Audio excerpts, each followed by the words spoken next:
Good morning and welcome to this Friday's episode of Inside Workplace Wellbeing. Delighted to be joined this morning by Nella, who's a neurodiversity consultant and an ADHD coach. The whole topic around inclusion is something that I'm very passionate about myself. Inclusion is inclusion, no matter what.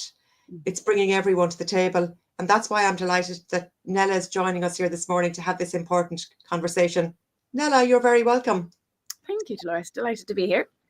Beautiful morning actually here in Kinsale. I don't know what it's like with you, but you're in Kinsale.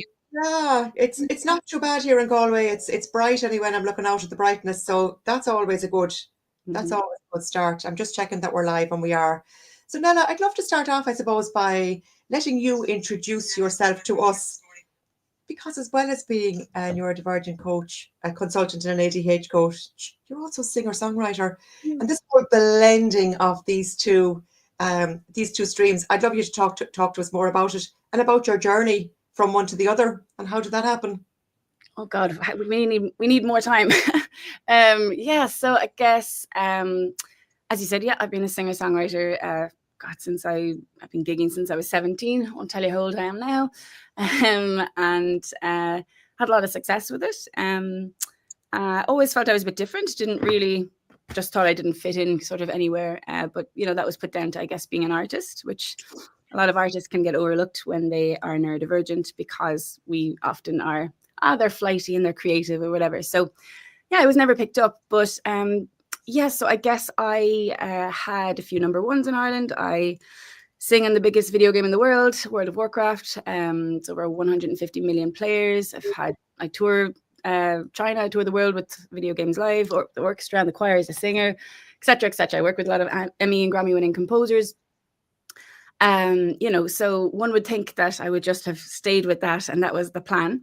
But I guess then a family member got diagnosed with ADHD. And I remember thinking, absolutely not. They're really intelligent. They're super smart. They're not bouncing off the walls, etc., etc. Typical kind of old-fashioned way of or I suppose it's nobody's fault, but I guess it's the old style way of thinking about what ADHD is. And now we have a lot more information. So then I read what ADHD was. I was like, oh my God, this is me. And my story kind of started there. So I got diagnosed. I got an ADHD coach, and it changed my life very, very quickly. And then I sort of felt like, okay, I've just opened this whole portal, this whole new world of understanding myself. I can't really gatekeep this. And I realized that, it's not anything to do with intelligence. It's not a bad brain. It's just a very different brain. It's got a very different operating system. It's an incredibly different blueprint. And there's a lot of strengths that actually now I realize contributed to a lot of my successes in the music business as well.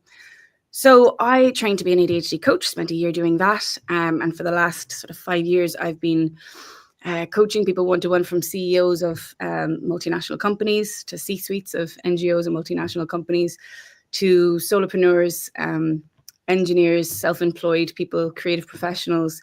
And it's been incredible. So I guess now I have these two careers. So I live between, Kinsale and Los Angeles, and I've got some, one-to-one clients. I do neurodiversity consultancy with a large NGO and some multinational companies, and basically helping them to understand what ADHD is, what neurodiversity is, what it is not, and the strengths, and how to actually understand how to create an ecosystem that works for everybody, not just giving accommodations. It's not about just, well, how can we sort of, give more to help support this person from, the goodness of our heart and sort of social responsibility. It's not about that, actually. It's about everybody rising up together when we just understand that it's a very, very different operating system that requires a totally different approach. Oh, I wrote down the word there, fitting in and flighty, as you mentioned yourself. And I mean, the whole thing about, this whole, my whole life's work is about belonging. And it's such the opposite to fitting in. And a lot of my life has also been molding myself to try and fit in, because again, we have this perceived notion that this is the way we have to be. But oh my goodness, as you say yourself, the different operating systems that we all have, And that's why this is so important, these kind of conversations. It's the education piece, because we're all different. You know, we're all different. Even if we're neurotypical, we're all different. And that's what it is about. Everybody can't be a CEO, nor does everybody want to be. You know, not everybody wants to be a receptionist or a hotel manager. We all have our own strengths. And it's that education piece that's what we really are here to discuss today, isn't it? And helping people understand then that, like, this isn't anything wrong with anyone. It's just a different operating system. Absolutely. Yep, 100%. And through all the people I've worked with, it's just proven it time and time and time again, you know. I think that's the kind of beautiful thing about my, like, you know, being a bit selfish about it from my own point of view. Everybody that I work with, or every company that I work with, and I work with neurodiverse, you know, people who are neurodiverse, like myself, it's just so obvious that it is a very specific blueprint. Obviously, we're all different, but there's an incredible, you know, amount of strengths that just come along with being neurodivergent, and it's just sort of different, good and bad, than the neurotypical brain, right? So how could people who are neurodiverse thrive in an environment that maybe was not created for how their brain works, right? So it's not that we need to create accommodations or create, well, we do, but, you know, it's not that it's just about creating, you know, as I said, like accommodations for people who are neurodiverse. It's about leveraging the strengths of people who have ADHD or who are neurodiverse. And again, that aids the company, that aids the person, that stops sick days, overwhelm, burnout. Most people come to me when they're, you know, at burnout or have experienced burnout and don't want to again, or are on the way to it. Because, as you said, they're trying to operate in a sort of a system that was not ever designed for them. And actually, it's stifling their creativity, it's stifling their well-being, it's stifling their happiness, it's stifling their sense of self, their confidence, their trust in themselves, that they can sort of perform like everyone else, even though they know that they can. Yeah, I'm probably rambling a little bit, but no, you're not, because I'm going to pick two different things out of that and delve a bit deeper into it. So the fact that you're a singer-songwriter, the way I look at this now, and this is just my opinion, like I would often say I'm a more right-brained person, and I look at that as my strength. And when I work in workplaces, I bring in the left brain as a diagnostic tool. I didn't invent it, but I bring it in with me. I always thought that was the perfect union for me, the left brain and the right brain. And like, when I hear you talking there about this creative side of you, do you think that there is a connection between? I know that I know my answer to this, but I'd love to hear what you say, and it's my impression again of it. Is there a link between being able to be more creative when you have a neurodivergent brain rather than a neurotypical? And maybe actually, if you want to, I suppose, how do you define both of those, neurotypical and neurodivergent, just for someone that's listening to this for the very first time? Maybe I'll start with that, and then you can go into the little bit about, you know, do you see the neurodivergent as being more creative? Yeah. I might answer your first one first. That's how my brain works, because okay. You know, an answer, and that's going to distract me from answering the second, and that'll probably give you an answer to the other one as well. Anyway, that's okay. So thank you. So I guess can you phrase it again? Just because I could just talk a million things about it, but phrase that sentence again for me. So, you know, creativity to me, like, I feel I'm a more creative person than I am. Like, I'm not an accounts person, let's say. I'm not the very structured left brain. And I'm just thinking about this. Do you feel that neurodivergent brain is more right-brained, especially when you talked about being a creative singer-songwriter, which is a creative way to be? So this kind of feeds into some of the strengths of ADHD. So basically, and again, you know, how long have we learned about how our neurotypical brain works? Our entire lives. So I'm not going to be able to explain. There is literally that amount to talk about with the neurodivergent brain. So I'm not going to explain this in a nutshell. So forgive me for making it simplistic. However, so I suppose executive functioning can be an issue for us with ADHD, unless we have the right environment, or, you know, we've incorporated different working modalities that then ignite that, and we can really, really succeed very well. Anyway, so one of those things, one of the reasons that executive functioning can be difficult for us, and what is that? It means executing a function of our brain, and that can be memory, time.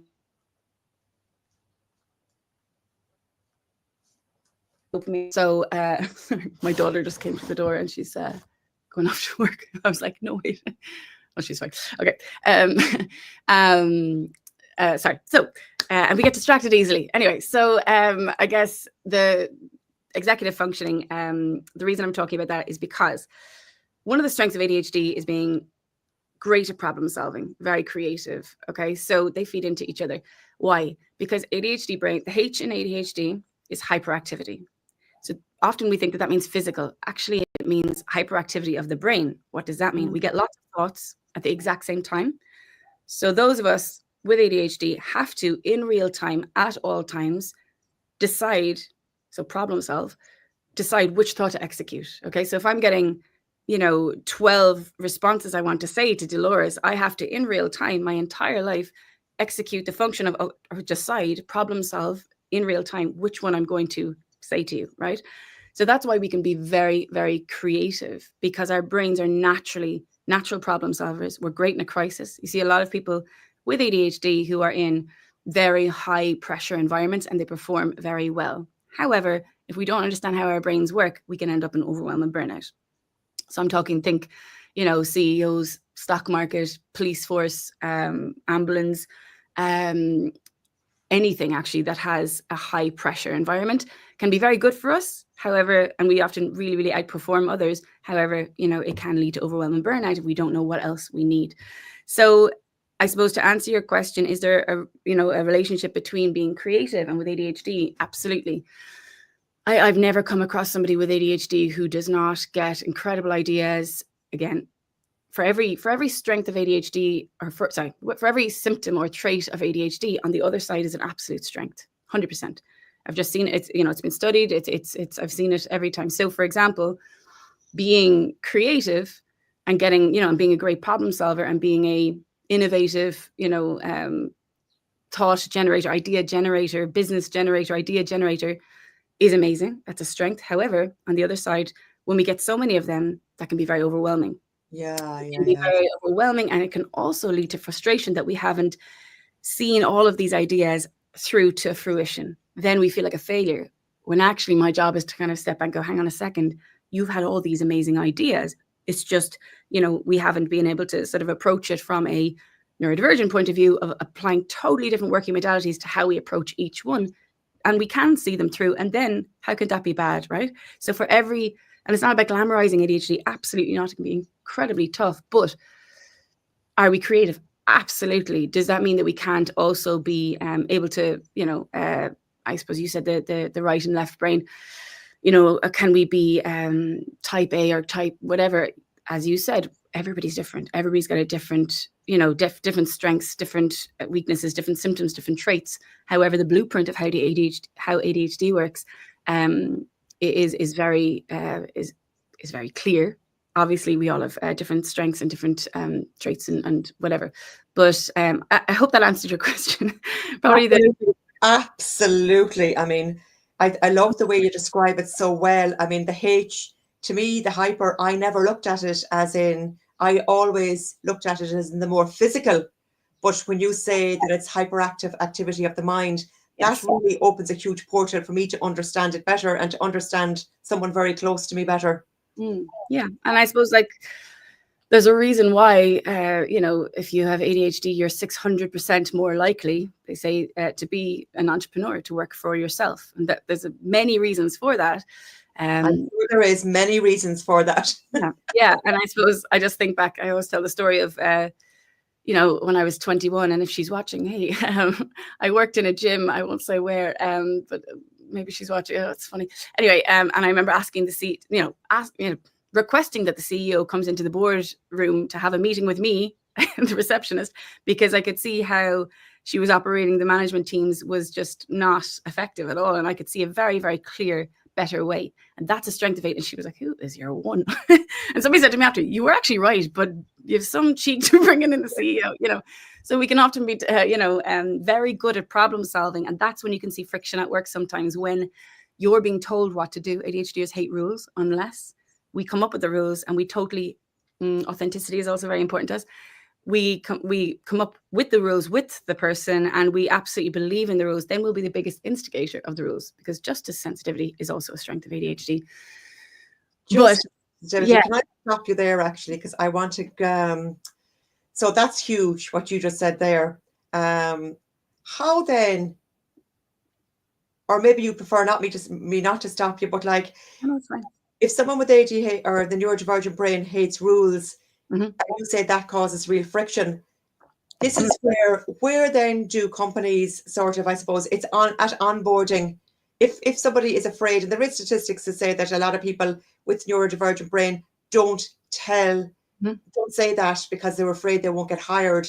Yes. So where then, like, how do team dynamics work if someone hasn't said that they have a neurodivergent brain and they don't like taking rules? How can that be married in a company? Yeah, so I suppose I have three answers. Examples at the same time. I have three. Well, I'll probably have a lot more once I start talking. My brain will. Anyway. So I suppose number one, education. That's why when I go into a company, I will do a needs analysis to see what are the needs of the company. It's like a doctor. A doctor can't give a prescription without knowing the symptoms. So I'm not going to go in and say, this is what you need to know. Maybe they don't, right? That's why even my one-to-one coaching is very bespoke to the person. So there's no point in me saying, otherwise I'll just send you a course, right? So I suppose number one, education. So companies need to be educated on understanding what ADHD is, what neurodiversity actually means. It does not mean, oh God, we have to give this person a lot extra. Actually, you're totally not leveraging what you could be leveraging. People with ADHD are extremely great, as I said, problem solvers. We're extremely great. Extremely great, is that a word? We're great.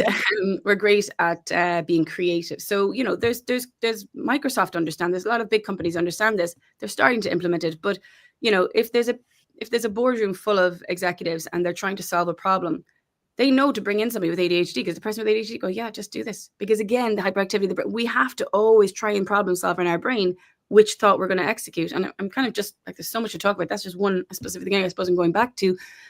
We can often be, so I suppose to answer, because I could keep going on that tangent, if you understand, so education, I suppose, number one, if you understand what ADHD actually means, as an employer, as a HR manager, as a CEO, as a solopreneur hiring somebody, if you understand what the strengths and weaknesses are, number one, you can hire not like the rest of you, which is great, right? Obviously, you don't hire lots of people with the same strengths and the same weaknesses.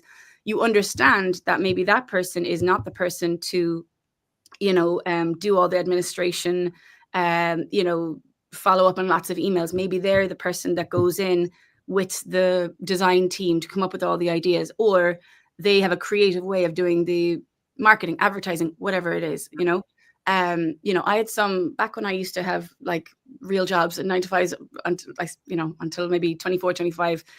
I was advertising executive Hot Press magazine, and I was also a receptionist of gyms. And in some of I won't say which ones, but in some of those jobs, the person who hired me could see, I didn't know I had ADHD, but they could see my strengths, and they put me in when they put me on the street, basically with leaflets and getting people in, I sold so many memberships to the gym. Now, at the end of the day, was I absolutely crap at, was loads of the admin list not ticked? Yep, that was me too. But I sold them. I made them a lot of money, Same with when I was on Hopper. I made them a lot of money because I was great on the phone. We're usually very great. We're usually great sort of personality, often add fun to a room. So to answer your question, to go back to your question, okay, they don't like the rules. How do you manage that? You ask them to come up with the rules with you. You see how it makes sense for everybody. There was something else I really wanted to say to do with, how do you, so I suppose education is really important. So, I suppose trainings, I do trainings with companies.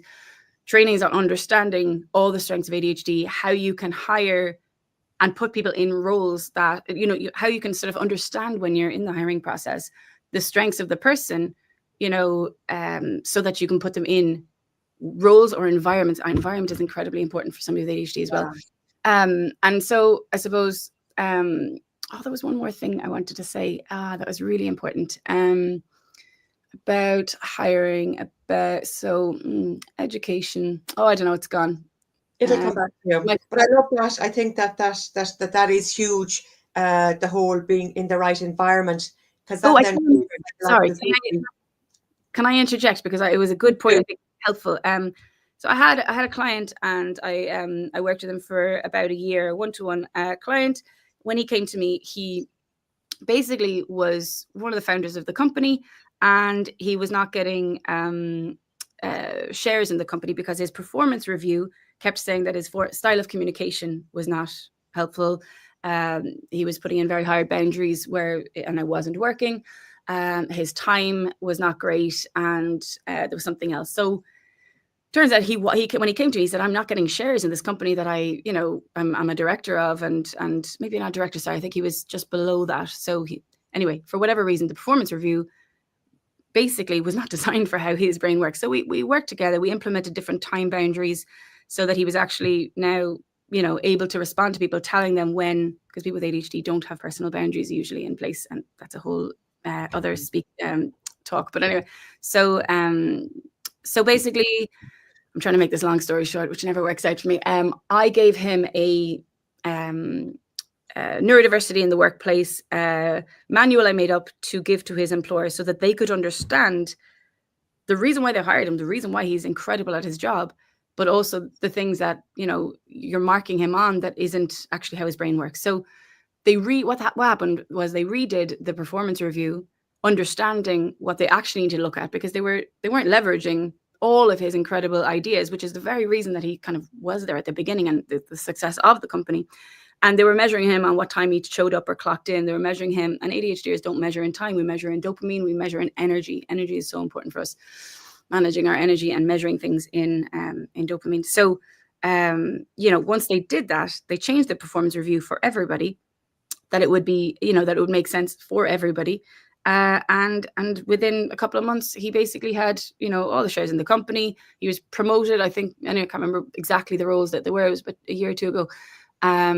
And everybody was happy. The company was flourishing even more because they were actually understanding they were having the right conversation. They weren't sort of going in blind thinking, well, he's just this, he's just that. No, that's not actually what the actual factual case was. And so, it's education is huge. And, as you said, I could go on and on. As you said, there's a few things that's been standout points to you. That's how uneducated we all are as a whole on what ADHD actually is, what neurodiversity actually is. It is not something to have to just accommodate. It's about leveraging it so that there's no sick days, there's no people having to quit their jobs. The amount of unnecessary situations I've seen with people just being so overwhelmed and burnt out because they're being put in situations, roles, environments, whatever it is, structures that don't work for them, and the company's losing out, and everybody's not happy, nothing's working. Companies are spending huge money trying to rehire, and it's a hamster wheel that doesn't need to happen, actually. I love that. Totally. One thing I want to ask you about is, what do you mean when you say that someone with a neurodiverse or neurodiversity manages things in dopamine? I'm fascinated with that, and to hear more about that, because one of the understandings I got from delving into this myself, not an expert by any stretch, but just learning more about it, is that, and you can correct me on this if I have picked it up wrong, is that my understanding was that someone that has a neurodiverse brain doesn't have a dopamine pump naturally. So there's nothing stimulates. It's hard to find something that stimulates them, especially in the classroom, or when kids are young. It's like we're always told, find something they like. But if somebody finds it hard, that it's not naturally, it doesn't just come naturally. Talk to me a little bit about dopamine, if you don't mind. Sure. So ADHD is a deficit of interest, can be described as a deficit of interest and a strength of hyperfocus. Okay, so we call it a disability because it's we're disabled from performing in the way that other people typically perform. Okay, so it's not a great word, but so it is so I'll say it again. So ADHD is a deficit of interest and a strength of hyperfocus. When we are interested in something, we can absolutely flourish. When we are not interested in something, it's not about how to find it more interesting, it's what's blocking your interest. So we often have the intent, but we don't have the interest, and then we can't have the attention to get the ignition to start. So when we have the intention to do something, we need to have the interest piece. And usually it's, okay, well, what is blocking my interest? So that's a little bit about sort of how ADHD works in a very, very small way. With dopamine, if you can imagine a neurotypical brain, this is very simplistic, and that's what we want, simplistic explanations. in essence, so this is a neurotypical brain, and these dopamine robbers are taking away dopamine like this at a steady, even pace. Okay. With ADHD, these dopamine robbers are taking it away too fast. So we need something to stimulate them to slow down. So a stimulant like ADHD medication, like exercise, like interest, like risk, like reward, like shock, good or bad, ADHD brain does not differentiate, will allow these dopamine robbers to slow down. So now we have more dopamine available. So, you know, if you take an ADHD stimulant or you take a neurotropic or you do exercise, it's not giving us dopamine, it's slowing down the taking away of dopamine. So that's sort of what's taken away what is a dopamine robber? I'm sorry for all the questions, but I'm just fascinated with the way you explain everything. Yeah, well, I suppose it's the receptors of the brain that basically are, you know, Okay. managing the neurotransmitters, you know, Okay. so they're basically coming in and as I said, it's in a neurotypical brain, this is how it works. They're receptors coming in and they're taking away dopamine. That's just how it works in the brain. So it's all in the front of the brain. If you scan your brain, you can see ADHD. It's all dark at the front of the brain. So so basically ours is too fast taking it away. So that's why often we can speak very fast because our brains are afraid that we won't get all the things in our head out. So we can often feel like we have a bit of a motor in our back. We need to get it all out. People always say, slow down, you're talking too fast. I know, but I'm afraid I'll forget all my great ideas and they'll be gone forever. So yeah, so I guess we measure things. We don't measure things in time. We often have time blindness, again, because our brain is focused on an interesting thing at that time. So, and also we're also waiting for a risk or a reward. Even when I was sort of, you know, before this interview, you know, I know what I'm doing and I know how to manage it now, but, you know, I was scrolling on social media, waiting till kind of, okay, now I have 20 minutes. Now there's urgency. Now I'll get ready, you know, and that's not a great way to operate. I don't always do that, but at least I understand why I'm doing it because now there's risk that, you know, I might be late. So now I get motivated, right?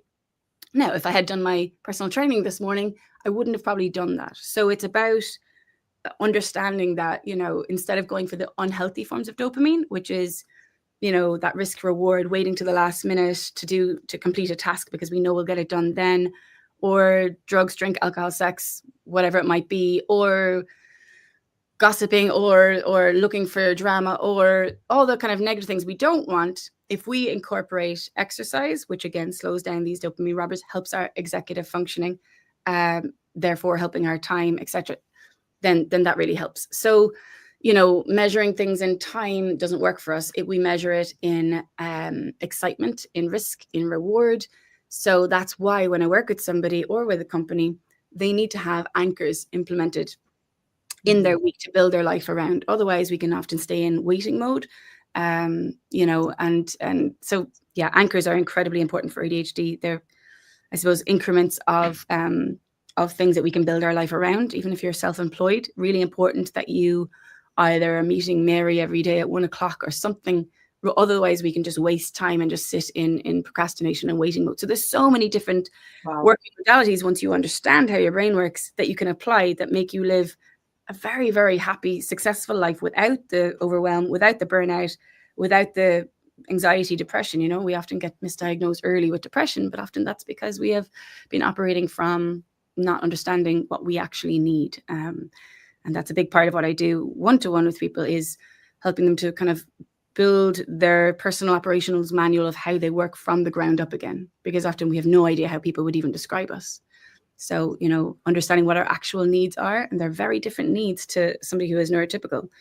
And that can be environment is one of the biggest ones, which again feeds into the workplace. You know, if you're in just a wide open space with lots of sounds and everything like that, and lots of distractions, and you know, lots of people asking you to do lots of things for that, it's just a recipe for disaster for somebody with ADHD. So environment is incredibly important. So again, I could go on, but I've probably went off on about 10 tangents. No, you haven't, and I love it, and I'm really learning an awful lot. Like, this really is something that, in my opinion, for what it's worth, should be taught, or the teachers maybe, or like could be incorporated into their learnings. Because if imagine a child learning this at 5, 6, 7, 8, 9, 10, rather than struggling through those early years, because it's the whole thing about fitting in. sit down, don't stand up, why are you fidgeting, stop doing this, stop doing that. It's an awful lot of negativity, I would imagine, that a younger person has to deal with. You know, they're trying to understand themselves, and then when they go into the teen years, there's more things, and for neurotypical and neurodivergent people, but then to feel a little bit more different if you're neurodiverse, but don't understand why. I just feel this whole thing around belonging and fitting in, we need more of this, and we need it from a younger age. Absolutely. Yeah, absolutely. There's just, you know, I think a lot of people are afraid of the label of ADHD. And, you know, I was, you know, big hippie when I was younger. Still am at heart, plastic hippie. Wear all the makeup and I drink from plastic bottles. I know I shouldn't, but, you know, I still would be a bit of a hippie at heart. I was always sort of against labels, against medication, all that. And I've really, really changed my mind on a lot of things to do with that, because I think ADHD is the one label that really gives people so much validation. You know, when I first meet people and they're telling me their story and I'm putting names on their experiences, like, well, that's called this, and that's called this. And I mean, like, I'm at the point, which is such, and I'm not trying to say I'm great. It's just, I feel so grateful to be at the point that there is not one problem that somebody with ADHD comes to me with that I don't know a name for, and a thing that works really well, or a multitude of sort of different ways that we approach it that just works so well. And that is just freedom for me, for them, so I guess what I'm saying is, you know, there's, when you're diagnosed, I suppose the earlier you're actually diagnosed, that's not a bad thing to say, oh, well, they have ADHD. It's the education around it that is the problem, that our understanding is that there's something wrong with them. Yeah. They need more help. They need more. Yes, they do, but it's just different help. It's not that they're going to excel in these things. I mean, most of us with ADHD, especially girls, because I'm a woman, I suppose. So, you know, girls will often go inwards. So, you know, as children and teenagers, they'll go introspective, which can cause a lot of problems. But, you know, it's and boys will kind of be more outwardly, maybe, you know, obvious if they have ADHD. But if you can understand why, then you can understand what they need, you know, and if you can understand what somebody needs, there is no problem. You understand? Do you know what I mean? So most of us with ADHD who are girls or women, you know, our report cards are all the same. You know, highly intelligent, but must try harder, needs to stop distracting their peers, needs to stop looking out the window, doing great in this subject, and this subject, but needs to apply themselves in these subjects. Actually, that girl is just very probably misunderstood. If they have ADHD, they had an interest in these subjects and they were not interested in these subjects. Okay, what's blocking their interest? Maybe, you know, if whatever, I could go on and on, but, you know, there's lots of different ways that we can make that. One idea as to what could be blocking their interest? Well, I was really bad at maths. I didn't see how I ever would need it in life, which was true, actually.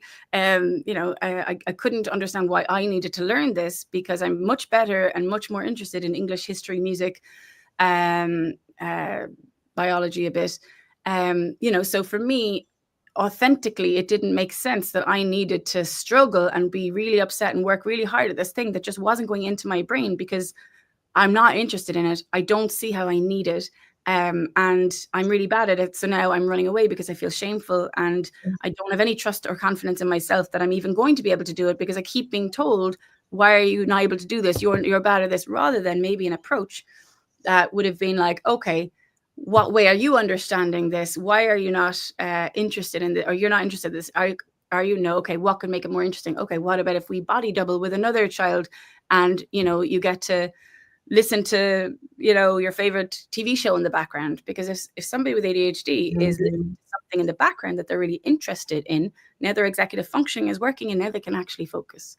So when we say, oh, they're getting distracted, or they're coloring in school, let them, because if they're coloring in, then they're actually interested in what they're doing here. Now their executive functioning is working. They're actually absorbing the information. Whereas if I'm looking at the teacher who's telling me about maths, my brain has got a million other places thinking about something more interesting. So I'm not absorbing the information. And with executive functioning, dopamine, this is fascinating actually, dopamine is the neurotransmitter that is responsible for creating memory. If we don't have dopamine in that moment, then no memory is being created and no memory is being stored. So if you leave your keys down somewhere inside the house that you weren't interested in, and your brain is somewhere else, and the memory you're looking for, you know, you're like, where did I leave the keys? Why can't I remember? Because you actually didn't have the dopamine available in your brain to create a memory. So the memory you're looking for doesn't exist. So that's why, anyway, it all plays into each other. But no, totally. And there is just a comment there from Maureen saying enlightening. And, you know, it is, you're describing it in a way that's really, really helpful. Because you know what, there are so many people that have neurodiverse brains, and it's okay. This is the thing. It's honestly okay. People with ADHD often have kind of very high intelligence, and that's what leads to frustration, because we often know we're capable, but we just don't know why we're not able to get there. And that's when I meet people, and you know, we really look back at, well, let's look at anything you've achieved in the past. And I have never, ever met somebody with ADHD who doesn't have a absolute past of incredible achievements, whether they believe they're achievements or not. Because ADHD is the now or the not now. If it's not happening now, I don't feel like I've ever done it. But if we don't take confidence and understand the strengths innately that it took to achieve all these things in our past, how the heck could we have confidence that we can do anything else in the future, right? So that's why I work with people building themselves up from the ground up, from a multitude of different approaches, so that they actually fully understand what is actually attributed to all their past successes, so that they can take them and we can work with them to get them to their goals much faster, with much more validation, much more trust in themselves and confidence. And it's the same with companies, you know, because I think that's kind of the sort of important. It's all, yeah. Anyway, so I could go on and on. No, and it's great. And I am so delighted that you are going to be speaking at the event in Galway that I'm running in conjunction with National Workplace Wellbeing Day. And I'm just going to put that across there, where, come on. I don't know why it's not working here for me. Sure. Okay. So basically, what you are talking about is, and I love this, neurodivergent talent, the competitive edge your workplace is overlooking. And I think from our conversation this morning, that is certainly such a positive, because if somebody that has this wonderful ability to problem solve, to see the bigger picture, to be able to go this, but doesn't feel psychologically safe in a workplace, maybe hasn't got the confidence to tell their employers, then they leave because they're feeling like they don't fit in, because it's that constant, like, you know, all the dopamine robbers aren't being, I'm probably saying this wrong, but I'm just trying to formulate what you say, you know, they can't fit in or feel like they belong in a company. That's so expensive for companies then to go ahead then and try and find someone new. They've lost a wonderful talent. So it's really this understanding that when we are inclusive, and that's why I've Maria Walsh MEP talking about inclusion and diversity as well at the event, because I want these conversations talked about more so that we can understand them more and bring everyone to the table. And, you know, our future leaders, and for people that are struggling in companies, I mean, I can, as a person that I think I'm neurotypical, but I know that there's part of me that I would say, yeah, I'm a bit like that as well. So I'd say I border on the edge there somewhere, but it's great for all of us to understand ourselves more even, so that we can reach our full potential. And that's what it's all about, self-mastery over self, so that we can be the best in our personal lives and in our work life. Absolutely. And it is the company's responsibility to educate themselves on understanding what it is and what it isn't, because that's where it starts, you know, and especially if somebody that, you know, is hiring is neurodivergent, they're going to hire a lot of neurodivergent people. That's what happens a lot, which is really interesting, because then there's a lot of miscommunications and lack of boundaries and built up frustration. Unconsciously, do you think? Or is it a conscious decision, or is it just unconsciously that they hire?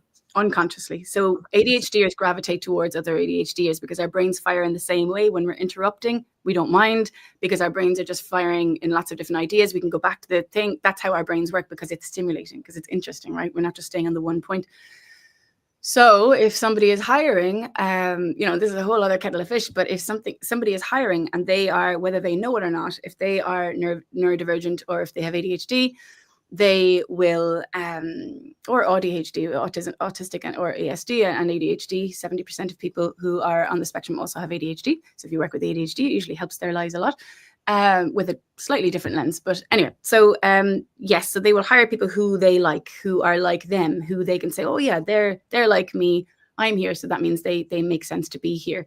And it can cause a lot of problems if, you know, they don't understand what the actual sort of situation is, or how to leverage and you know, the innovation of that person, because there's nothing worse than being in a job where they do not see your potential, even though you do, and you're being told every day that you're not performing in this, and this, when you're like, well, those things don't matter. Look what I am doing. So it is the company's responsibility, and it's in their interest to leverage the neurodivergent people that work there, because there's only positives to be gained for everybody, really. And I've worked with companies that they've made a lot more impact and a lot more financial gain, let's say, from actually understanding what they are dealing with. Otherwise, you're all just not having the right conversation, or the actual factual conversation about what's going on, or it's just it's just a travesty, and you see. And for me, I can kind of see very clearly what might be going on, and again, it's ultimately up to the companies to understand how to leverage their neurodivergent, whether the person, by the way, even understands if they're neurodivergent or not themselves. Again, that's up to training in a company, so that they understand when to spot it, so they know what strengths that person's going to have, so what roles to put them in, or what conversations to have with them. Get their innovation,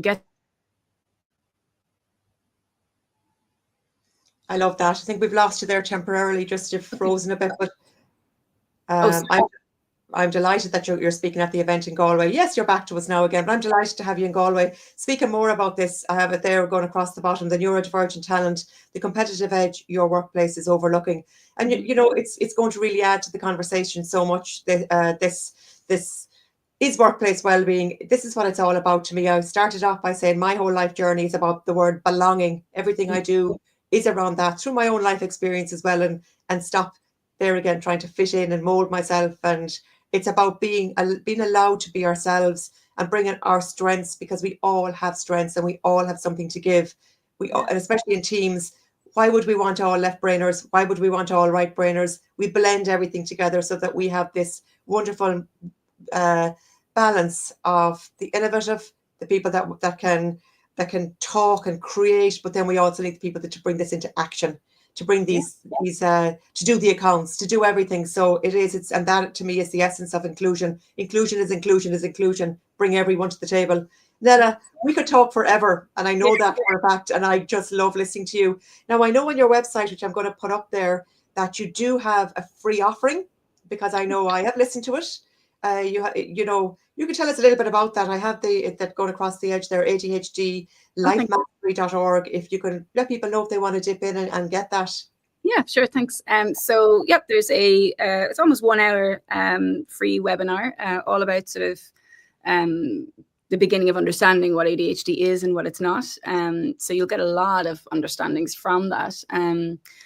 I suppose on my website there's some more offerings. You can have a look about maybe applying to work with me one-on-one. I have some spaces this year, and then also I have a course there as well, and another few pending, just so I can sort of help more people without burning out myself. So please feel free to go there. Thanks for saying that, Dolores. But I think it's interesting you said about the belonging, and you just made me realize something. I think that's the wonderful thing about everything that I've experienced in the last few years, from my diagnosis to my training to my to getting coaching, to get to doing my training, and then working with people for years and some of the most incredible brains in the world, is actually I feel like I belong in the world. I think that's actually sums up my personal experience. And when people, when I work with people, or people, understand their brains, I think that's the beautiful thing about it, really, to sum it up, is that you actually feel like you do belong. It was a totally different manual that you never had. I always say it's like having a Apple manual for a Microsoft brain, or the other way around. You just never had the manual of how your brain works and how to be in the driver's seat of your life, and I think that just by what you just said, you just made me realize, actually, I don't go anywhere in the world now where I don't feel like I belong, other than maybe very loud environments, and I'll just put in my noise cancelling AirPods, but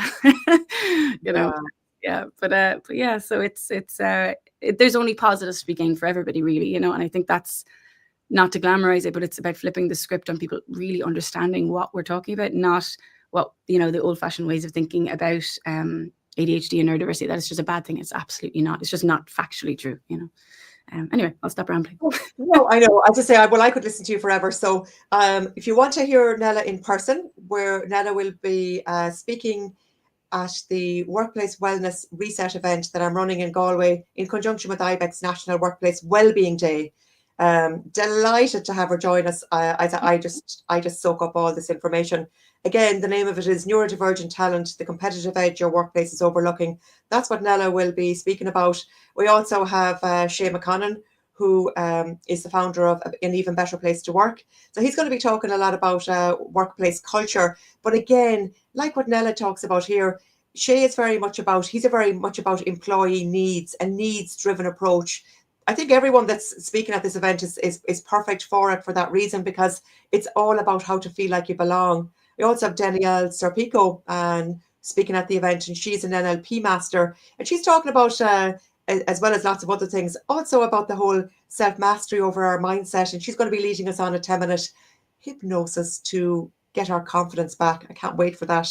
And then, as I say, we have Maria Walsh, MEP, talking about, she's a European advocate for the whole topic of inclusion and diversity, and she's going to be speaking about that in relation to workplaces. Then we have the wonderful Nella speaking about the neurodivergent talent, and myself, I'm going to be speaking about sustainability in the workplace, sustainability with your people. So if you do ESGs, it's the S, it's the social part. Again, it's about this, how do we, nurture our people, very much like what Shay speaks about. I'll be talking about it at an individual level, again, about, supporting the people we have in our companies. Nella, it was an absolute pleasure to have you here on the LinkedIn Live. Thank you for giving up your time this morning to talk to us, to give us all this information. And I look forward to having you at the event in Galway on April the 25th in Platform 94. Me too. Thank you, Dolores. Appreciate it. Thanks, Nella, and we'll talk soon.